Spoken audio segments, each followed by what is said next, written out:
महाराज जी, श्री कृष्ण जी का सबसे पावरफुल मंत्र कौन सा है? सबसे हल्का मंत्र पहले हमें बता दे तो पावरफुल हम बता दें। भगवान के सब नाम में, सब मंत्रों में समान शक्ति विराजमान है, कोई हल्का नहीं है।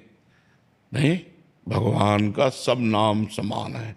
अनंत नाम है, अनंत मंत्र हैं, अनंत ग्रंथ हैं, अनंत पंथ हैं, सब समान हैं, क्योंकि भगवान भगवान है।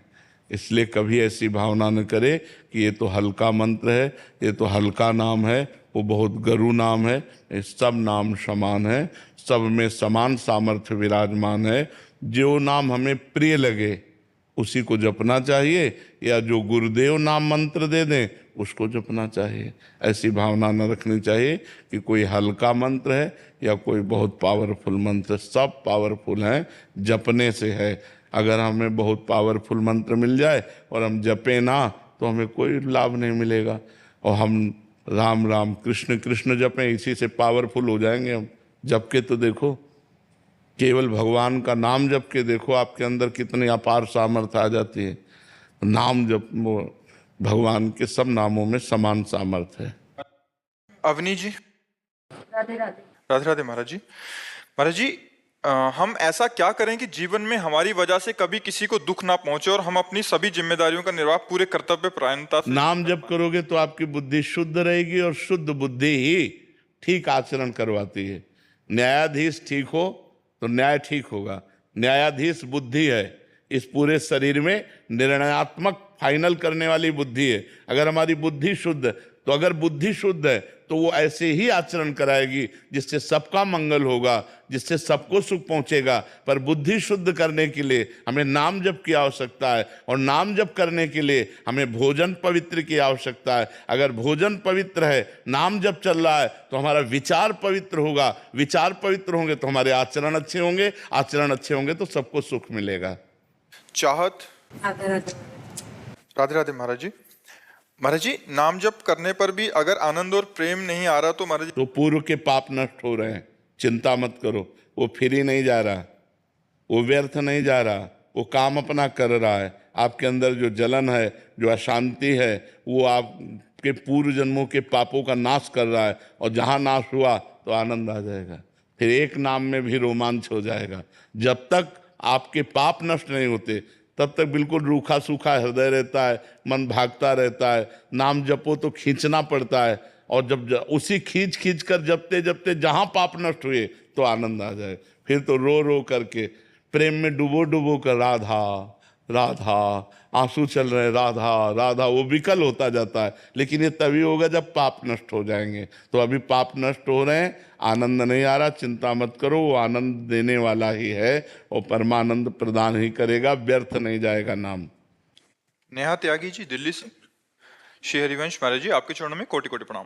गुरुदेव, जब हम श्रद्धा और प्रेम से पावन नाम जप करते हैं तो उसका दिव्य प्रभाव हमारे जीवन में अनुभव होता है। महाराज जी, मेरी जिज्ञासा है कि क्या ये शुभ ऊर्जा उन प्रियजनों तक भी पहुंचती है, जैसे माता पिता जो धरती पर नहीं है, चाहे वो सूक्ष्म लोक, परम धाम या पुनर्जन्म की अवस्था में हो? क्या हमारे जप से उन्हें शांति और उन्नति प्राप्त हो सकती है? बिल्कुल मिलेगी। इस शरीर से जिसका जिसका संबंध रहा है, यदि ये पाप कर्म करेगा तो उन संबंधियों को दुख पहुंचता है, और यदि पुण्य कर्म करेगा तो सुख पहुंचता है। यदि भगवान का भजन करेगा तो कल्याण होता है। 21 पीढ़ियों का कल्याण हो जाता है, सामने शास्त्रों में पढ़ा है। तो माता पिता को तो भगवत कृपा प्राप्त हो ही जाएगी, यदि डट के भजन किया जाए और अपने को भगवत प्राप्ति हो जाए तब। ये तब है, 2-4 माला से नहीं है। ये निरंतर भजन करते हुए जब हम भगवत प्राप्त हो जाते हैं तो हमारा कुल धन्य हो जाता है। सो कुल धन्य उमा सुन, जगत पूज्य सुपनीत, श्री रघुवीर परायण, जेह जन उपज विनीत। भगवान शंकर कहते हैं, हे उमा सुनो, वो कुल धन्य हो जाता है जिसमें विनय संपन्न गंभीर गुण वाला भगवान का भक्त पैदा होता है। जो निरंतर भगवान का नाम जप करता है वो अपने कुल को पावन कर देता है। नाम प्रसंग कहे तो उपदेश, जहाँ या धर्म धन्य सो देश, धन्य सो कुल जे जन्म भयो, धन्य सु तात, धन्य सु माय, संतत सकल सुनो चित लाए, श्री हरिवंश प्रताप। जो भगवान नाम जप करता है, भगवान नाम श्रवण करता है, भगवान नाम कीर्तन करता है, वो जिस देश में वास करता है वो देश धन्य हो गया। जिस कुल में जन्म लेता है वो कुल धन्य हो गया। माता पिता हैं वो धन्य हो गए, तो धन्य धन्य हो जाता है। सा तरति सा लोकांतार्यति, वो खुद तर सकता है, खुद तर जाता है, लोगों को तार देता है जो भगवान का भजन करता है। भजन में बड़ी सामर्थ्य है, पर डट के भजन करे। 2-4 माला की बात नहीं, निरंतर भजन जो कर रहे हैं वो अपने कुल को भी पावन कर देते हैं। गुरविंदर कौर भाटिया जी, प्रयाग।